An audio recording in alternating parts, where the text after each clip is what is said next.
بسم اللہ الرحمن الرحیم الحمدللہ رب العالمین والعاقبۃ للمتقین والصلاۃ والسلام علی خاتم النبیین۔ ناظرین محترم السلام علیکم ورحمۃ اللہ وبرکاتہ۔ پروگرام سیرت النبی صلی اللہ علیہ وآلہ وسلم کے ساتھ آپ کا میزبان ڈاکٹر محمود غزنوی اور ہم سب کے پسندیدہ اسکالر جناب شجاع الدین شیخ حاضر خدمت ہیں۔ سیرت النبی کے حوالے سے جو گفتگو ہوئی وہ ہمارے معاشرتی حالات کے تناظر میں ہوئی، اور یہی بنیادی مقصد بھی ہے، چونکہ جب اس بات کا ہمیں حکم بھی دیا گیا اور بتایا بھی گیا کہ ہماری زندگیوں کے لیے بہترین نمونہ رسول اللہ صلی اللہ علیہ وسلم کی حیات طیبہ ہے، تو زندگیوں کے جتنے بھی دائرے ہیں، زندگی کے جتنے بھی دائرے ہیں، جتنے بھی شعبے ہیں، سب کے لیے رہنمائی کا ذریعہ اور سرچشمہ جو ہے وہ حضور صلی اللہ علیہ وسلم کی حیات طیبہ ہے۔ مصیبتیں آ جائیں، آفات آ جائیں، مشکلوں میں گھر جائیں تو بھی ہمیں رجوع کرنا چاہیے سیرت طیبہ سے۔ خوشیوں میں ہم جھول رہے ہوں تو وہ اکبر الہ آبادی کا مجھے قطعہ یاد آتا ہے کہ تم شوق سے کالج میں پلو، پارک میں پھولو، جائز ہے غباروں میں اڑھو، چرخ پہ جھولو، پر ایک سخن بندے عاجز کا رہے یاد، اللہ کو اور اپنی حقیقت کو نہ بھولو۔ تو سیرت طیبہ ہمیں یہی سکھاتی ہے کہ اللہ کو اور اپنی حقیقت کو نہ بھولو۔ اس حوالے سے پچھلے پروگرام میں جو بات ہوئی تو حالات حاضرہ کے تناظر میں، چونکہ ملک بھر میں بارشوں کا سلسلہ اور اس کے بعد سیلاب جیسے مسائل جو ہے پیدا ہوئے، اور بات یہ وہاں سے شروع ہوئی تھی کہ کچھ لوگ کہتے ہیں یہ عذاب ہے اللہ کا، کچھ بڑے لوگ کہتے ہیں کہ یہ اللہ کا عذاب ہے جن کے گھر محفوظ ہیں، اور کچھ لوگ یہ کہتے ہیں کہ نہیں یہ اللہ کی طرف سے آزمائش ہے۔ تو اس پہ بھی بحث ہوئی تھی کہ صاحب آزمائش کیا ہے اور عذاب کیا ہے، یہ کیسے طے ہوگا، اور یہ بھی طے ہوا تھا کہ صاحب جب اس طرح کے مسائل آ جائیں تو پھر ہماری ذمہ داریاں کیا بنتی ہیں اور سیرت طیبہ سے ہمیں کیا سبق ملتا ہے سوشل ویلفیئر کا۔ تو میں چاہوں گا کہ شجاع صاحب سے پچھلے پروگرام کا ریکیپ لے لیتے ہیں، پھر اگلی طرف چلتے ہیں۔ السلام علیکم۔ وعلیکم السلام ورحمۃ اللہ وبرکاتہ۔ کیسے مزاج؟ الحمدللہ، آپ خیریت سے ہیں؟ الحمدللہ، اللہ کا لاکھ لاکھ شکر ہے۔ میرا خیال ہے ایسی ہی کچھ باتیں ہوئی تھیں۔ جی بالکل، کافی باتیں تو آپ نے بیان فرما دی ماشاءاللہ۔ بسم اللہ الرحمن الرحیم، اللہم صلی علی محمد وعلی آل محمد وبارک وسلم، رب اشرح لی صدری ویسر لی امری واحلل عقدۃ من لسانی یفقہوا قولی واجعل لی وزیرا من اہلی، آمین یا رب العالمین۔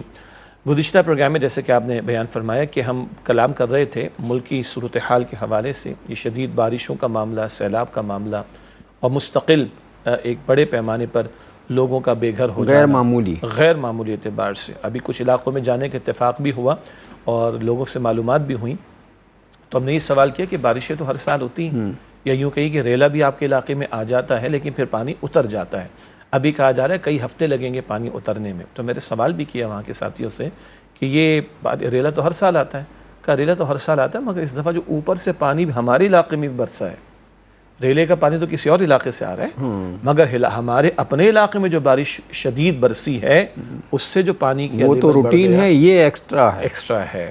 تو کہنے کا مطلب ہے کہ بڑا ایکسٹرا آرڈنری قسم کا، غیر معمولی قسم کا معاملہ اس وقت ملک کے کئی علاقوں پر ایک آزمائش کہیں۔ اچھا، ہم یہ کہہ کے ٹال دیتے ہیں یہ موسمیاتی تبدیلیاں ہیں، تو موسمیاتی تبدیلیاں بھی تو کسی کے حکم سے ہو رہی ہیں۔ جی، ہمارا ایمان ہے نا، ہمارا ایمان ہے کہ موسمیاتی تبدیلی ہو، میرے وجود کے اعضاء کا حرکت کرنا ہو، بے شک ہوا کا چلنا ہو، بارش کا برسنا ہو، سیلاب کے پانی کی رفتار میں اضافہ ہو وغیرہ، یہ اللہ کے اذن کے بغیر نہیں ہو سکتا۔ اسباب اللہ نے رکھے ہیں دنیا میں، مگر اللہ تعالیٰ مسبب الاسباب ہے۔ اسباب کے اعتبار سے بھی معاملات دنیاوی چلتے ہیں، لیکن اللہ اسباب سے بالاتر ہو کر بھی فیصلے کرنے پر قادر ہے۔ چنانچہ اسی نقطے کو، اچھی بات ہے آپ کی بات سے ایک اور بات پھر یاد دہانی ہو جائے، گزشتہ نشستوں میں ہم نے کلام کیا ہے کہ زلزلوں کا آنا، بارشوں کا ہونا، طوفان کا آنا، سیلاب کا آنا، سیلابی ریلوں کا آنا، یہ فزیکل فنومینا بھی ہے جو ہوتا ہے، مگر ہم اللہ تعالیٰ کے کلام مبین قرآن مجید سے معلوم کرتے ہیں تو شعیب علیہ السلام کی قوم پر بھی زلزلہ آیا، شعلے برسائے گئے، یہ قوم نافرمانی میں مبتلا تھی، ناپ تول کی کمی کرتی تھی، شرک میں بھی مبتلا تھی۔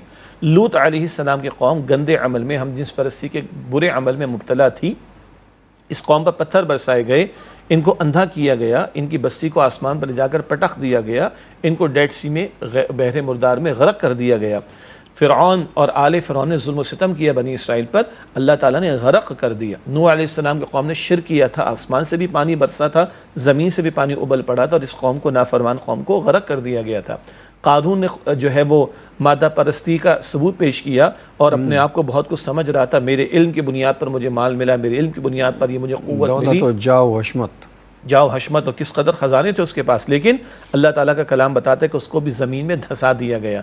تو زمین میں دھسا دیا جانا، غرق کر دیا جانا، طوفانوں کا مسلط کیا جانا، پتھروں کا برسایا جانا، شولوں کا برسایا جانا، ہے وہ زمین کے اوپر اور عذابوں کی کیفیات طاری کر دیا جانا، زلزلوں کا آ جانا، یہ میٹا فزکس کے معاملات بھی ہیں، یہ لوگوں کے کردار کے بگاڑ کی وجہ سے بھی معاملہ ہوتا ہے۔ تو یہ بھی ہم نے پچھلے پروگرام میں تفصیل بیان کی۔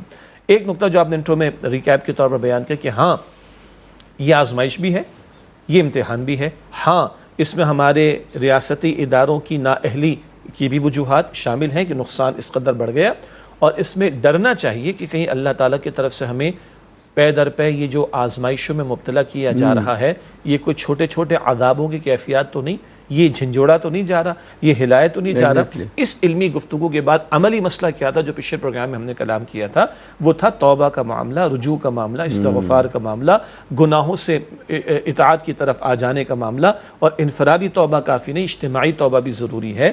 اور یہ آج مصائب اجتماعی ہیں، جن لوگوں کے گھر محفوظ ہیں میرے اور آپ کے، وہ بھی اس کے اثرات سے محفوظ نہیں۔ ملک کی درآمدات بڑھ رہی ہیں، ہم وہ جو زرعی ملک ہے بنیادی طور پر اجناس کو برآمد کرنے والے، ایکسپورٹ کرنے والے، آج وہ درآمدات کے اوپر جو ہے وہ آ گئے ہیں، آج اجناس ہمیں درآمد کرنا پڑ رہے ہیں، اور ہماری ایکسپورٹ جو بڑھتی رہی وہ اب کم ہو رہی ہیں، اور ہماری امپورٹس بڑھ رہی ہیں۔ کیا ہماری معیشت پر اس کا امپیکٹ نہیں آئے گا؟ ملکی وسائل اگر ان ہنگامی صورتحال کے معاملات کو نمٹنے کے لیے استعمال ہوں گے تو بقیہ ملک کے معاملات کو چلانے کے لیے وسائل کی کمی اگر ہوگی تو کیا اس کا امپیکٹ مجھ پر اور آپ پر نہیں آئے گا؟ ہم سب اس کے متاثرین میں شامل ہیں۔ ایک عام آدمی پر اتنا گہرا اثر پڑا ہے اس سب چیز کا، عام مطلب ایک متوسط طبقے کو بھی کسی حد تک پتہ چلتا ہے، اور اعلیٰ طبقے کو تو خیر پتہ ہی نہیں چلتا کیا ہوا، لیکن جو مڈل کلاس سے نیچے کا، اب تو مڈل کلاس ہی نیچے کا طبقہ ہوتا ہے، تو اس کلاس کے کو اندازہ لگیں تو اسے روزانہ کی بنیاد پہ پتہ چل رہا ہے کہ کیا ہو رہا ہے۔ جی آپ بجلی کے بلوں کو دیکھ لیں، بجلی کے بل ہیں، گیس کے بل ہیں، سبزیوں کی قیمتیں ہیں، دال ترکاری کی قیمتیں ہیں، آپ افورڈ نہیں کر سکتے۔ جی تو یہ اثرات تو پورے ملک پر آ رہے ہیں نا، یعنی یہ بحث کہ غریبوں پر آتا امیروں پر نہیں آتا، غریب افیکٹڈ ہوتے ہیں امیر نہیں ہوتے، یہ بلا وجہ کی بحث ہے، افیکٹڈ ہر بندہ ہو رہا ہے، کوئی کم کوئی زیادہ کا معاملہ۔ تو یہ امتحان بھی ہے، آزمائش بھی، ہم نے کلام کیا۔ آنے والے جو نقصانات ہم پر آ گئے اس میں ہمارے لوگوں، ہمارے افراد، ہماری عوام، اور کچھ کئی ہمارے ریاستی اداروں کے لوگوں کی نااہلی بھی شامل ہے، بیڈ گورننس بھی شامل ہے، مگر ہم نے پچھلے پروگرام میں بھی ذکر کیا تھا، ابھی بھی ذکر کیا، پچھلی قوموں پر جو عذاب آئے وہ عذاب ان کے کرتوتوں اور گناہوں کی وجہ سے۔ تو ڈرنا چاہیے کہ اللہ تعالیٰ کی طرف سے یہ چھوٹے چھوٹے عذاب ہمیں ہلانے کے لیے تو نہیں، اور وہ آیات پیش کی گئی تھی لعلہم یرجعون، لعلہم یضرعون، لوگ لوٹیں اللہ کی طرف، لوگ گڑ گڑائیں اللہ تعالیٰ کے حضور۔ اس پر ہم نے کلام کیا، اور ایک نقطہ جس پر میں چاہوں گا کہ آج مزید کلام کر سکیں کہ ہاں یہ جو اس وقت کے حالات ہیں، اس میں ایک بہت بڑا طبقہ ملک کا، کروڑوں کی تعداد اب بتائی جا رہی ہے کہ وہ مشکلات میں گھرے ہوئے ہیں، تو بقیہ جو کروڑوں بظاہر مشکلات میں گھرے ہوئے نہیں ہیں، ان کا فرض بنتا ہے اللہ کی مخلوق کی خدمت کرنا۔ ان کی آزمائش آ گئی کہ وہ اپنے مال میں سے دوسروں کو دیتے ہیں کہ نہیں، اللہ نے جو نعمتیں ان کو دے رکھی ہیں اس میں سے دوسروں کو شیئر کراتے نہیں۔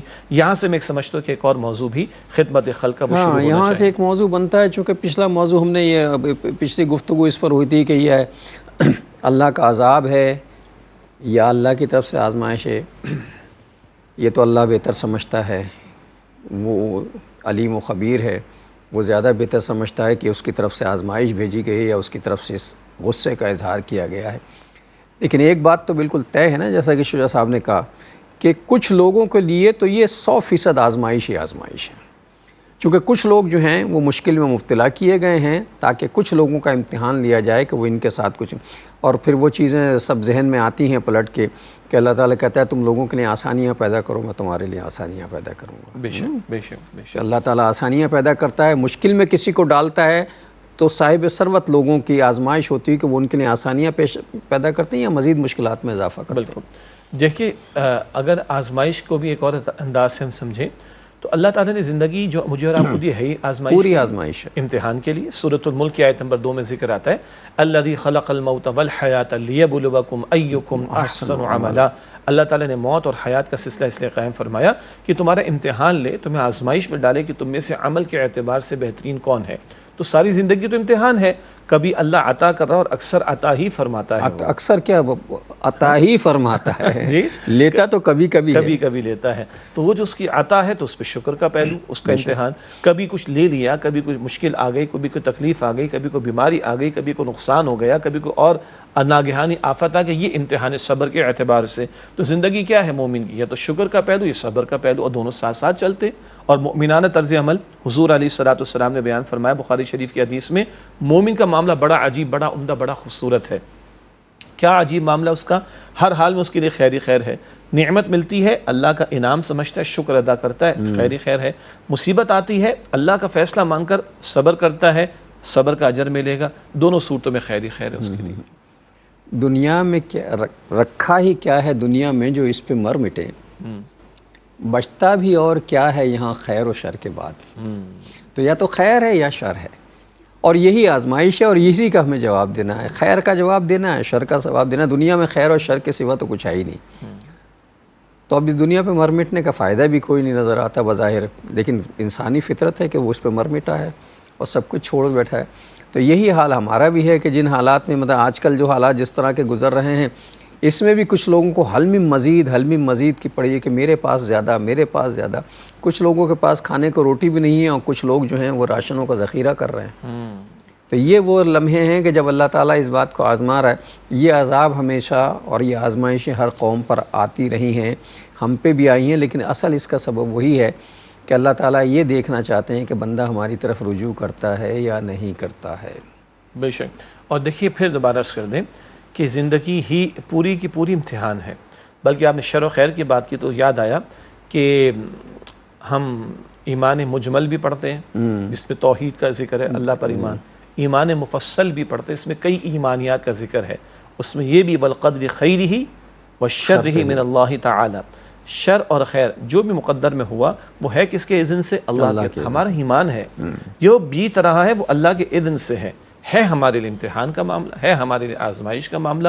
کبھی شکر کے پہلو کا امتحان، کبھی صبر کے پہلو کا امتحان. یہ ہے مستقل امتحان کا معاملہ. تو آپ نے فرمایا کہ جس کے ساتھ ابھی ذرا قسم پرسی یا مشکل کے معاملات ہیں تو اس کا بھی امتحان ہے، وہ امتحان میں، اور جس کی تجوری بھر رہی ہے اس کا زیادہ امتحان ہے. اس کا زیادہ امتحان ہے. ایک وقفہ لے لیں ناظرین محترم. السلام علیکم ورحمۃ اللہ وبرکاتہ. ویلکم بیک ناظرین. وقفے کے بعد پروگرام سیرت النبی صلی اللہ علیہ وآلہ وسلم میں آپ کا خیر مقدم ہے. کسی کو قسم پرسی کی کیفیت میں ہے، کوئی جو ہے وہ عیش و عشرت کی زندگی میں ہے، کسی کو اللہ نے مال و متاع دیا ہوا ہے، سب اسی کی عطا ہے. وہ جس کو چاہتا ہے بے حساب دیتا ہے، اور جس سے چاہتا ہے چھین دے. وہ جس کو چاہے عزت دے اور جسے چاہے ذلت دے. وَتُعِزُّ مَن تَشَاءُ وَتُذِلُّ مَن تَشَاءُ بِيَدِكَ الْخَيْرُ. تو عزتیں بھی اس کی طرف سے ہیں، ذلتیں بھی اس کی طرف سے ہیں، اسی طرح عیش و عشرت بھی اس کی طرف سے ہے، اور آزمائشیں بھی اسی کی طرف سے ہیں. جنہیں دیا ہے ان کے لیے شکر واجب ہے، اور جن سے لیا ہے یا جنہیں آزمائش بھی ڈالا ان کے لیے صبر واجب ہے. ہمیں تو یہی سکھایا گیا. بالکل. اور دونوں صورتوں میں اجر ہی اجر ہے. اصل نقطہ. اچھا مسلمان تو کسی طرح نقصان میں ہے ہی نہیں نا. نتھنگ ٹو لوز والی بات ہے، کچھ کا نقصان ہے. دونوں طرف سے چد بھی اپنی پٹ بھی اپنی. جی. اب آئیے تھوڑا صبر والا پہلو، کیونکہ اس وقت اس آزمائش سے جو گزر رہا ہے. اچھا یہ کہنا بڑا آسان ہے کہ صبر کرو، جی، لیکن جس پر گزر رہی ہوتی ہے صبر کی اہمیت کو صرف وہی سمجھ سکتا ہے کہ صبر کیسے کیا جاتا ہے. اس تسلی کا سامان بھی ہونا چاہیے. مثلا اللہ کے نبی صلی اللہ علیہ وسلم ارشاد فرماتے ہیں ایک شخص بیماری کی کیفیت میں ہے اور اس کا علاج معالجہ ہوتا ہے، اور ایک تکلیف تو ہے، مصیبت بھی ہے اس کے لیے، آزمائش بھی ہے، اور ایک بڑی سخت کیفیت بھی ہے. لیکن حدیث سے مبارک میں آتا ہے کہ ایک بندے کو قیامت کے دن خوب اجر عطا ہوگا. تو بندہ کہے گا یا اللہ یہ کس بات کا اجر ہے؟ اللہ تعالیٰ فرمائے گا تو نے فلاں فلاں بیماری آئی تھی، اس میں تیرا علاج معالجہ ہوا تھا اور تو نے اس پر صبر کیا تھا، یہ اس کا اجر ہے.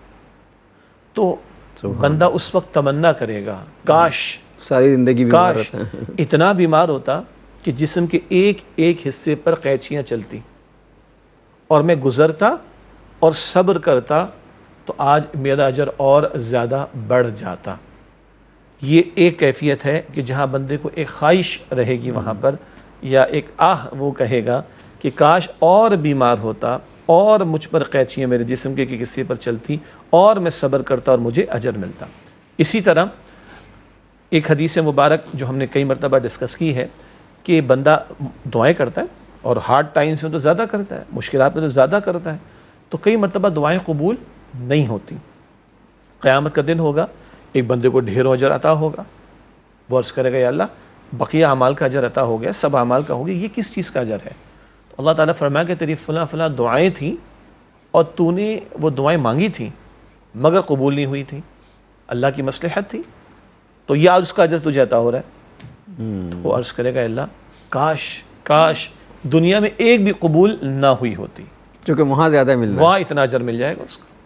تو نتھنگ ٹو لوز والی بات ہے۔ حدیث مبارک میں آتا ہے مومن کے پیر میں کانٹا بھی چبھتا ہے اور وہ اس پر صبر کرتا ہے تو اس پر اسے اجر عطا ہوتا ہے۔ حدیث مبارک میں آتا ہے کہ چراغ بجھا ہوا سے تو اللہ کے رسول علیہ السلام نے فرمایا انا للہ و انا الیہ راجعون، بے شک ہم بھی اللہ کے اور ہمیں اللہ سبحانہ و تعالیٰ کی طرف لوٹ کر جانا ہے۔ تو ام عائشہ رضی اللہ تعالی عنہ نے پوچھا کہ اللہ کے رسول اس پر آپ نے کیوں پڑھا؟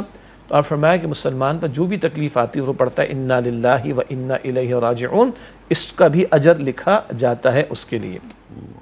اور ایک حدیث تو بڑی انسان کو ترغیب و تشویق دلانے والی ہے۔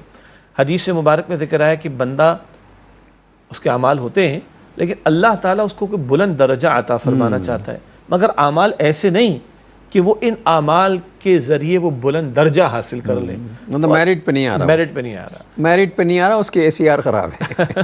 تو اللہ تعالیٰ اس کو مشکل میں، مشقت میں، آزمائش میں، تکلیف میں، پریشانی میں مبتلا کرتا ہے اور اسے صبر کی توفیق دے دیتا ہے، اور اب یہ صبر کرتا ہے تو وہ مقام بلند، جو درجہ بلند اللہ نے اس کے لیے طے فرمایا، اس کو پا لیتا ہے۔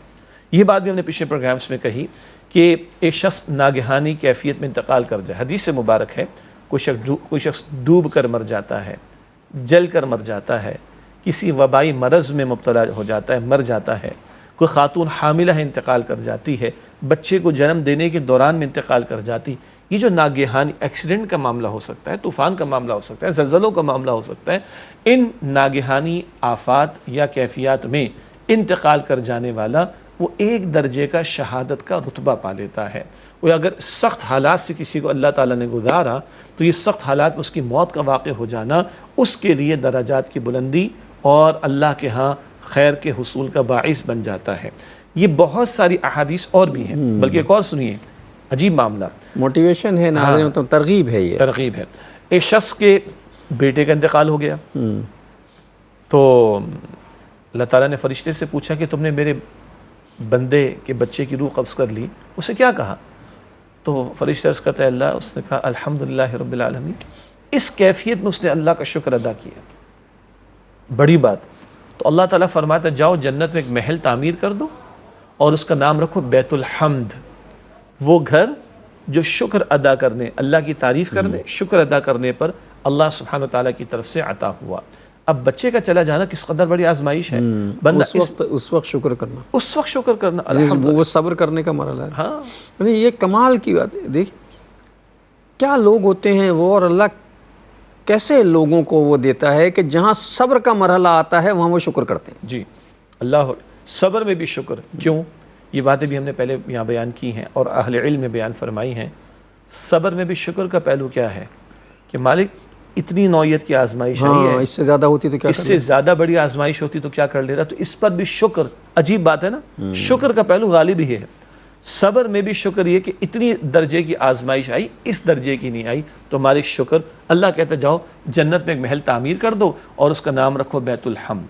اچھا، اب میں ایک اور اینگل سے بات عرض کرنا چاہوں گا۔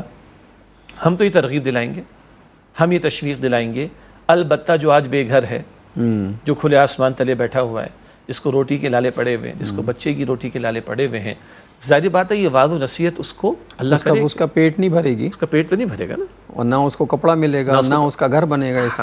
ٹھیک، تو اس کا یہ، اس وعظ و نصیحت کا یہ مطلب نہیں ہے کہ اگر انتظامیہ کی نااہلی ہے، بیڈ گورننس ہے، حکمرانوں کی نااہلی ہے، ہم اس کو کوئی کنڈیم نہ کریں، نہیں، اس کو بھی کنڈیم کرنا وہ کوتاہی اپنی جگہ پر.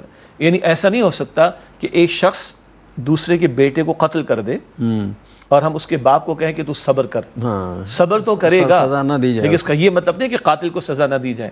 ایک کے گھر میں چوری ہو جاتی ہے تو صبر کی تلقین تو کی جائے گی، لیکن یہ مطلب نہیں کہ چور کی سزا نافذ نہ کی جائے. ایک ڈاکو نے کسی کو لوٹا ہے تو صبر کی تلقین کریں گے، بھائی چلو جان بچی مال گیا جی، لیکن اس کا یہ مطلب نہیں کہ ڈاکوؤں کے خلاف کارروائی نہ کی جائے.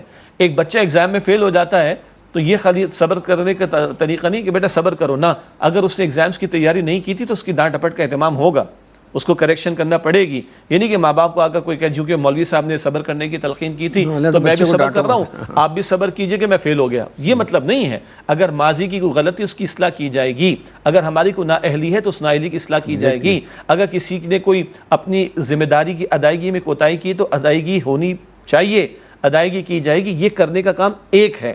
مگر جو مصیبت میں گر گیا اس کے لیے وعظ و نصیحت ضروری ہے تاکہ وہ اپنے رب پر اعتماد رکھ کر کل کا جو اجر و ثواب اس کے لیے تیار ہے اس کو سامنے رکھ کر آج آئی ہوئی مصیبت پر صبر کر لے. تو صبر کی تلقین ایک شے ہے، معاملات کی اصلاح کرنا یہ دوسری شے، اس کو اپنے مقام پر جو ہے وہ لے کے چلیں گے. اور ایک پہلو آگے ہم لے آئیں گے انشاءاللہ تعالی، جو ابھی مشکل میں ہے اس کا بھی امتحان، اور ہم جو آرام سے بیٹھ کر یہاں پر ٹھنڈے ماحول میں بات کر رہے ہیں ہمارا بھی امتحان، اس پر بھی کلام ہوگا انشاءاللہ. اب ایسا نہیں ہے کہ صاحب وہ جو ادارے جن کو کام کرنا ہے، چاہے وہ عوامی ادارے ہیں چاہے وہ ریاستی ادارے ہیں، جنہیں ان ضرورت مندوں کی اور ان مشکل میں گھرے ہوئے لوگوں کی مدد کرنی ہے، وہ شجاع صاحب کی تقریر کا کلپ لے جائیں اور لے جا کے وہ ان تمام لوگوں کو جو اس وقت ننگے بھوکے بیٹھے ہوئے بیچارے بے گھر بیٹھے ہیں، انہیں شجاع صاحب کا کلپ سنا دیں کہ دیکھو بھائی شجاع صاحب نے کہا نا صبر کرو، تو اب تم صبر کرو، ہم تمہیں یہ دکھانے کے لیے لائے تھے کہ تم صبر کرو.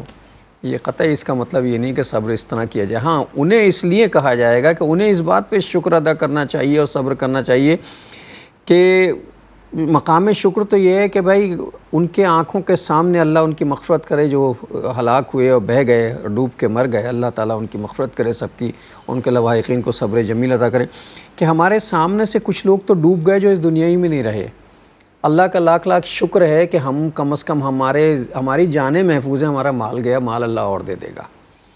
تو یہ مقام شکر ہے. یہ کام ذرا مشکل ہوتا ہے، یہ ایسے کہنے سے میرے کہنے سے نہیں ہوگا، لیکن یہ کہ مشکل ہوتا ہے، لیکن اللہ تعالیٰ اس مشکل کا جو اجر دیتے ہیں اس کا کوئی حساب نہیں، وہ بے حساب ہے، بے حساب اجر ہے. بلکہ یہ الفاظ قرآن پاک میں انما یوفی الصابرون اجرہم بغیر حساب. اللہ تعالیٰ صبر کرنے والوں کو بغیر حساب اجر عطا فرمائے گا. فلاں نیکی تو یہ اجر، یہ نیکی تو یہ اجر. صبر کے بارے میں فرمایا کہ صبر کرنے والوں کو اللہ تعالیٰ بے حساب اجر عطا فرمائے گا. اور حدیث مبارک میں یہ بھی ہے، ایک حدیث میں 70,000 کی تعداد بھی آئی، البتہ یہ 70 کا لفظ کثرت تعداد کے لیے کہ 70,000 وہ ہوں گے میری امت کے صبر کرنے والے جن کو بلا حساب اللہ جنت میں داخل فرمائے گا. تو صبر کرنے والوں کو بغیر حساب اجر بھی ہوگا عطا، اور بلا حساب و جنت میں بھی داخل کیے جائیں گے. اللہ کے رسول نے تعلیم فرمائی صلی اللہ علیہ وسلم. آپ کی گفتگو میں ایک اور قیمتی نقطہ ہے، میں چاہتا ہوں اس کی بھی دہرائی ہو جائے کہ جو چلا گیا تو جو بچ گیا وہ اس کو دیکھ کر شکر کرے کہ میری جان بچی، میری جان تو بچ گئی، مال ہی گیا نا. مال آ جائے جان چلی جاتی تو کیا ہوتا، جان تو واپس نہیں آتی. جی ایک علاقے کے ایک صاحب کا فون پر ہمارا رابطہ ہوا تو ان کی گھر کی چھت گری، وہ زخمی ہو گیا اس سے. تو وہ گھر والے کے جو بے گھر ہوئے مگر ان کا جسم سلامت ہے، وہ اس کو دیکھ کر شکر کرے. پھر میں وہ بات کہوں گا جو ابھی مشکل کے اندر ہے، یہ واز ٹھنڈے ماحول میں بیٹھ کر کرنا آسان ہے، مگر کیا کریں، واز ہم یہی کریں گے، نصیحت ہم یہی کریں گے، اپنے لیے بھی ان کے لیے بھی. البتہ حدیث مبارک میں اللہ کے نبی صلی اللہ علیہ وسلم نے ارشاد فرمایا دنیاوی معاملات میں، دنیا کا مال، ساز و سامان، آسائشیں، راحتیں وغیرہ، دنیاوی معاملات میں اپنے سے نیچے والوں کو دیکھو. تو اس کا نتیجہ کیا نکلے گا؟ حدیث کی تشریح ہے، شکر کا جذبہ پیدا ہو جائے گا. میں کسی اپاہج کو دیکھوں گا تو ان پیروں کی قدر ہوگی، کسی معذور کو دیکھوں گا ان پیروں کی قدر ہوگی. ہاتھ کسی کا ضائع ہو گیا تو میرے اس ہاتھ کی قدر ہوگی. کسی کے ہاتھ لکھنے کی پوزیشن میں نہیں، ان ہاتھوں کی قدر ہوگی. کسی کی آنکھ دیکھ نہیں سکتی، اس آنکھ کی قدر ہوگی. جب میں اپنے سے نیچے والوں کو دیکھوں گا دنیاوی معاملات میں، مجھ میں شکر کا جذبہ پیدا ہوگا. جو مل چکا اس کی قدر پیدا ہوگی، ناشکری نہیں کروں گا بلکہ شکر کا جذبہ پیدا ہوگا. شکر کرنے والے کے لیے قرآن پاک کہتا ہے لئن شکرتم لازیدنکم، شکر ادا کرو گے اللہ فرماتا ہے مزید نعمتیں اور زیادہ دوں. شکر کرتے رہو ملتا رہے گا، کرتے رہو یہ اللہ تعالیٰ سے اصل میں ایک ڈیل کرنے والی بات ہے کہ آپ نے شکر کر لیا. اب اس پہ میں آ کے بات کرتا ہوں انشاءاللہ. ایک وقفہ لیتے ہیں پھر کریں گے. السلام علیکم ورحمۃ اللہ وبرکاتہ. ویلکم بیک ناظرین. وقفے کے بعد پروگرام سیرت النبی صلی اللہ علیہ وآلہ وسلم میں آپ کا خیر مقدم ہے. بات یہ ہو رہی تھی کہ شکر کرو گے تو اللہ تعالیٰ کہتا ہے تم جتنا شکر کرو گے میں اتنا زیادہ دوں گا. اور ایک میرے زبان سے یہ جملہ بھی نکلا تھا کہ تو ڈیل ہو گئی اللہ تعالیٰ سے. تو مجھے حضرت موسیٰ علیہ السلام کے زمانے کا ایک واقعہ، ایک آیت میں نے پڑھی وہ یاد آئی کہ حضرت موسیٰ علیہ السلام کے زمانے میں ایک شخص جو وہ گفتگو کرنے طور پہ جا رہے تھے اللہ تعالیٰ سے ہم کلام ہونے. تو ایک شخص راستے میں ملا، بہت غریب تھا. کہنے لگا اللہ یہ پوچھ لے جا کے کہ میرے رزق میرے نصیب میں کتنا ہے پروردگار، جتنا رزق ہے مجھے ایک ہی دفعہ دے دے، میں پیٹ بھر کے کھانا تو کھا لوں. تو انہوں نے بتایا کہ حضرت موسیٰ آئے اور آنے کے بعد ان سے پوچھا جب اس شخص نے، تو وہ کہنے لگا کہ اللہ تعالیٰ کہتا ہے تیرے نصیب میں ایک بوری گندم ہے اور تجھے کم کم اس لیے ملتا ہے کہ یہ تجھے پوری زندگی کے لیے دے، تقسیم کرنا ہے تجھے. تو اس نے کہا اب کے جائیے تو کہیے پوری بوری مجھے دے دو ایک ہی دفعہ. انہوں نے کہا ٹھیک ہے دے دیں. تو اگلی مرتبہ جب وہ آئے تو اللہ تعالیٰ نے دیکھا کہ اس کے بعد پوری بوری جو ہے وہ رکھی ہوئی جو اس کے نصیب کا تھا وہ سب دے دیا. اس نے خوب کھایا خوب کیا. اس کے بعد جناب یہ ہوا کہ معاملہ ختم ہو گیا. اور کئی مہینے کے بعد جب حضرت موسیٰ علیہ السلام کو وہاں سے گزرا دیکھا کہ وہ بڑا خوشحال بیٹھا ہوا ہے اور اس کے گھر میں تو ریل پیل مچی ہوئی ہے. تو اللہ تعالیٰ سے کہا کہ اللہ تعالیٰ تو نے تو کہا تھا کہ صرف ایک بوری جو ہے وہ اس کے نصیب میں ہے اور اس کے ہاں تو اب کئی بوریاں نظر آ رہی. انہوں نے کہا اس نے معاملہ کچھ اور کر لیا، یہ بہت ذہین تھا، چالاکی دکھا گیا. ذہانت اس نے یہ کی کہ جتنا اس نے کھایا جو بچا تھا وہ اس نے سب کر کے میرے نام پہ بانٹ دیا. اب جو میرے نام پہ اس نے بانٹ دیا تو پھر مجھے تو اسے لوٹانا ہے نا. میں نے لوٹا دیا، میں اسے اور لوٹاتا ہوں وہ پھر بانٹ دیتا ہے، میں پھر لوٹاتا ہوں پھر بانٹ دیتا ہوں. اس نے مجھ سے ڈیل کر لی ہے. تو یہ معاملہ شکر کا یہ ہے کہ، اور یہ بڑا کمپیوٹرائز اور کیلکولیٹڈ معاملہ. خود زندگی میں آزما کے دیکھ لیں، جس چیز پہ شکر کریں گے اللہ اس سے زیادہ دے دے گا. یہ ہمارا اپنا ذاتی آزمایا ہوا طریقہ. اور نعمتیں کس کو نہیں ملی ہوئی؟ ہاں، اور نعمتوں کا شکرانہ یہ بھی ہے کہ اللہ کی عطا کردہ نعمتوں میں اللہ کی مخلوق کو بھی شریک کریں.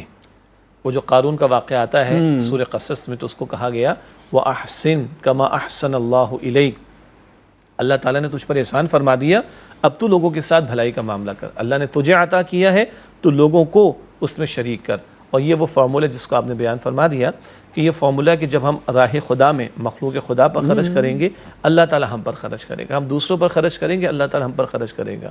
بلکہ ہر دن حدیث مبارک میں آتا ہے کہ 2 فرشتے نازل ہوتے ہیں، بخاری شریف کی حدیث ہے. ایک فرشتہ عرض کرتا ہے اللہ جو تیری راہ میں دے رہا ہے اس کو اور عطا فرما اور عطا فرما، اور اللہ جو روک رہا ہے تو بھی اس کا روک لے. تو یہ تو فرشتے دعائیں کر رہے ہیں روزانہ کہ دینے والے کو اے اللہ تو اور عطا فرما اور روکنے والے کا اللہ تو بھی روک دے. تو یہ تو اس سلسلہ چلتا رہے گا. اللہ کی نعمتوں میں دوسروں کو شامل رکھیں. اللہ تعالیٰ ہماری عطا کردہ جو ہمیں نعمت اس نے عطا فرمائی اللہ تعالیٰ ان میں اضافہ فرما کر مزید ہمیں اپنے فضل سے عطا فرمائے گا انشاءاللہ.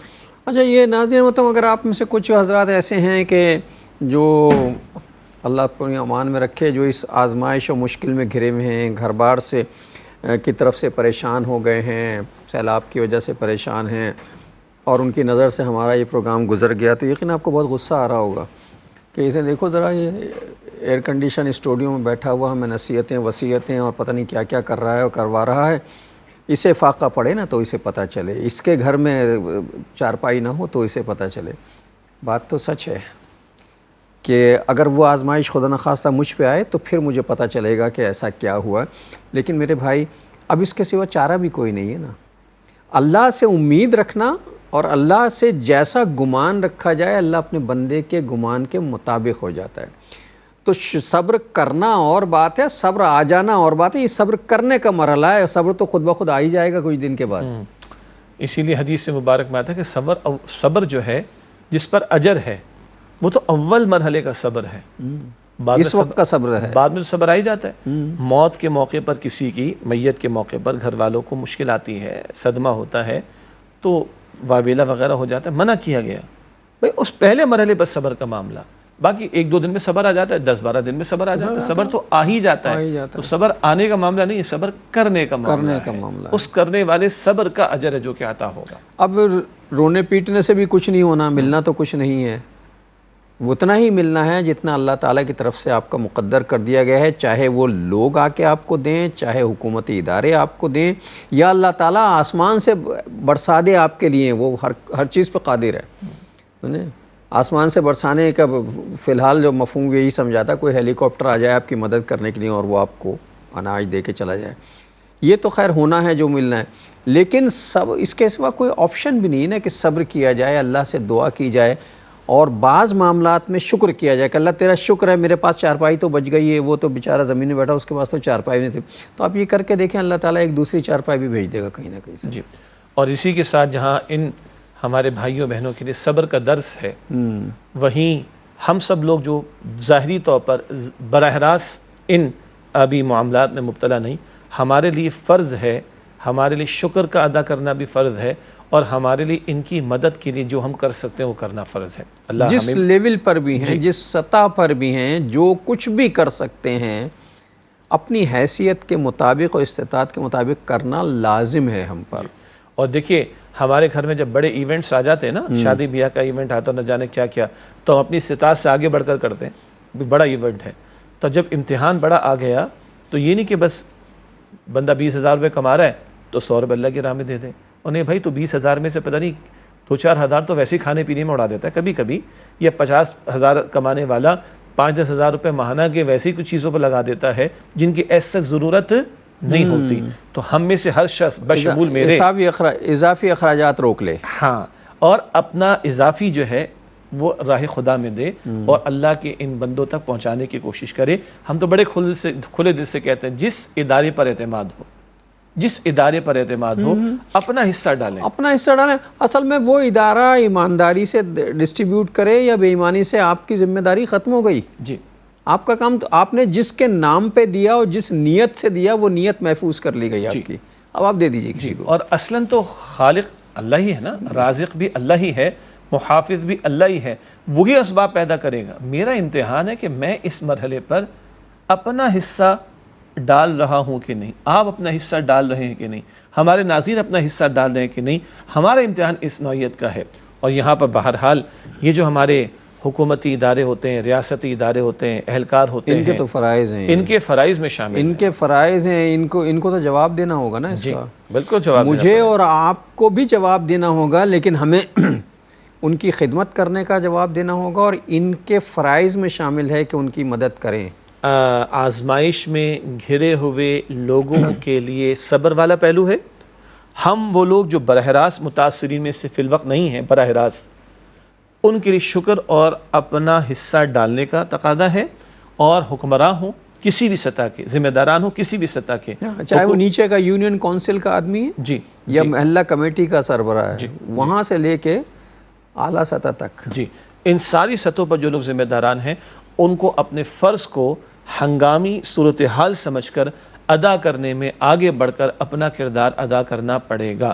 جو کر رہے ہیں الحمدللہ بہت اچھی بات، اور جو نہیں کر رہے انہیں اللہ تعالیٰ کو جواب دینا پڑے گا۔ ان کو بھی یہ ہم واعظ ہی کر سکتے ہیں، یہ ہم نصیحت ہی کر سکتے ہیں، یہ ہم تبلیغ ہی کر سکتے ہیں، یہ ہم دعوت ہی دے سکتے ہیں، یہ ہم سمجھا ہی سکتے ہیں، یہ ہم بتا ہی سکتے ہیں، کیوں ہمارے پاس اتنا اختیار ہے۔ اور ہاں، کہیں جا کر کسی کی دلجوئی کرنا کوشش کی الحمدللہ، اور جو اللہ توفیق دے رہا ہے وہ خرچ کرنے کی اللہ کی فضل سے کر رہے ہیں۔ جو لوگ بھی کر رہے ہیں وہ اپنا حصہ ڈالیں، لیکن ہر شخص اپنے اپنے مقام پر سوچے کہ اس نے کل اس آزمائش کے حوالے سے اللہ تعالیٰ کو جواب دینا ہے۔ جو جہاں ہے، جس حال میں ہے، جیسے ہے، اور اس کے اختیارات جتنے ہیں اور وہ جتنی استطاعت رکھتا ہے وہ اتنا کام کرے۔ اس وقت اسٹوڈیو میں بیٹھ کر ہم آپ سے صرف اس طرح کی بات کر سکتے ہیں، سو کر رہے ہیں۔ عملی زندگی میں جا کے جو بھی اپنے اوقات کے مطابق، اپنی حیثیت کے مطابق کر سکتے ہیں وہ کریں گے، کیا بھی، کریں گے بھی۔ اور جن لوگوں کو اچھا پھر یہ بھی نہیں ہے کہ ہم نہیں کر سکتے تو پھر مجبوری کہ ہم تو بس یہ، دوسرے لوگ جو کر سکتے ہیں ان کو موٹیویٹ بھی کرنا چاہیے، ان کو ترغیب بھی دلانی چاہیے۔ مطلب اگر کسی کی مدد خود کر سکتے ہو تو کرو، اور اگر نہیں کر سکتے تو مدد کی سفارش تو کر سکتے ہیں نا، کم سے کم جی، کچھ صاحب ثروت لوگ ہیں ان سے سفارش تو کر سکتے ہیں، بھائی چلو۔ یہ جو آپ نے لفظ سفارش استعمال کیا نا، اس کی شفاعت کا لفظ قرآن پاک میں آتا ہے۔ ایک تو شفاعت وہ ہے جو آخرت میں ہے، تو اللہ ہم سب کو نبی اکرم صلی اللہ علیہ وسلم کی شفاعت عطا فرمائے۔ شفاعت کا ترجمہ سفارش بھی ہے، اور سفارش کسی کی فقط نوکری کے لیے نہیں ہوتی۔ جس بات میں ہم کسی کی معاونت کے لیے کسی کو کہیں، کسی کے کام آ جانے کے لیے ہم کسی سے کچھ کہہ کر کروا سکتے ہوں، چاہے وہ کسی کی مدد ہو، کسی کے علاج معالجے کا بندوبست کر دینے کا معاملہ ہو، کسی کی کوئی قانونی سطح پر مدد کا معاملہ ہو مقدمے کے اعتبار سے، کسی کی کو ہارڈ ٹائمز آ گئے، خاندانی جھگڑے ہو گئے ہیں تو کسی کو سفارش کرنا، بھائی ان کے معاملے کو نمٹا دو، یہ سارا جو ہم کہتے ہیں یہ سب سفارش میں شامل ہے۔ تو یہ بھی کہ اگر میرے بس میں نہیں ہے کہ میں مالی مدد کر سکوں تو ہو سکتا ہے میں کسی ایسے شخص کو جو صاحب مال ہو جانتا ہوں اور وہ کر بھی سکتا ہے، اس کو ریکویسٹ کرنا، یہ کہنا، یہ درخواست کرنا، یہ بھی سفارش ہے، اس کا بھی اجر ملے گا انشاءاللہ۔ موٹیویٹ کرنا، موٹیویٹ کے لیے میں بالکل بہت ہی عام سا لفظ استعمال کر لیتا ہوں جو گلی محلے میں استعمال ہوتا ہے، کسی کو کسی کام پہ اکسانا، ابھارنا، یعنی اس کو میں ابھاروں اس بات پہ کہ بھائی تم مدد کرو، دیکھو اللہ نے تمہیں اتنا دیا ہے، چلو میں بھی تمہارے ساتھ چلتا ہوں، یا ایسا کرو دیو تم پہنچا میں آتا ہوں، اور بھائی اگر بھروسہ نہیں ہے تو میرے ساتھ چلو۔ آج کل یہ مسائل بھی بہت ہیں نا، اعتماد، اسی لیے میں نے کہا نا اصل میں یہ بڑے مسائل ہیں جس میں لوگ بڑے ڈرے ہوئے ہیں کہ وہ کہتے ہیں جی ہم فلاں کو اگر دیں تو پتہ نہیں وہ پہنچے گا یا نہیں پہنچے گا۔ لوگ چونکہ بد اعتمادی کے پرسنٹیج کو کہ کم ہے، 10% واقعات ایسے ہیں جو بد اعتمادی والے یا 15%، لیکن 85% اوریجنل ہیں۔ یہ بھی ہمارے کیا دھرا ہے جس کے اثرات ہم پر مسلط ہیں، اور یہ بھی مجھے تو عذاب ہی لگتا ہے کہ ایسے حالت میں لوگ ہیلپ کرتے ہوئے بھی ڈرتے ہیں کہ یار پتہ نہیں جائز بھی ہے یا ناجائز۔ بالکل، لیکن اس سب کے باوجود بہرحال معاملات دنیاوی چل رہے ہیں، لوگ کاروبار بھی کر رہے ہیں، لوگ رشتے بھی کر رہے ہیں، لوگ نوکریاں بھی کر رہے ہیں، لوگ کریڈٹ پہ لوگوں کو مال بھی دے رہے ہیں، اسی بد اعتمادی کی فضا میں نا، تو بس یہ کام بھی کریں اور ہمارا اجر اللہ تعالیٰ کے محفوظ ہوگا۔ ہم اپنی سی کوشش کر لیں کسی کے اعتماد کے حوالے سے جو چیک کرنے کے ذرائع ہو سکتے ہیں، جب اعتماد ہو تو بسم اللہ کر کے دیں، لیکن اپنا فریضہ سمجھ کر انجام دیں، اللہ کے ہمارے اجر انشاءاللہ تعالیٰ محفوظ ہو جائے گا۔ تو ناظرین مطلب یہ بات تھی ایک دوسرے کی مدد کرنے کی، اور ایسے حالات میں کہ جن حالات میں ہم گھرے ہوئے ہیں، میں انشاءاللہ اگلا پروگرام زندگی بخیر رہے تو یہیں سے شروع کریں گے کہ کسی کی مدد کرنا یا مدد کی سفارش کرنا جو ہے وہ سنت رسول صلی اللہ علیہ وسلم سے کیسے ہم ثابت کریں گے اور کیسے ثابت ہے۔ چونکہ آج کے پروگرام کا وقت ختم ہو رہا تو مجھے شعراء صاحب سے درخواست کروں گا کہ آج کی حدیث ہدیہ کر دیں، اگلے پروگرام میں پھر آپ سے ملاقات کریں گے۔ نبی اکرم صلی اللہ علیہ وآلہ وسلم نے ارشاد فرمایا، ارحم من فی الارض یرحمک من فی السماء، تم زمین والوں پر رحم کرو، آسمان والا تم پر رحم فرمائے گا۔ اس پر بڑا مشہور سا شعر ہے نا، لیکن وہ میں پڑھوں گا تو آپ کو پتہ نہیں کیا یاد آ جائے، چونکہ وہ شعر اب کوئی اور پڑھتا ہے۔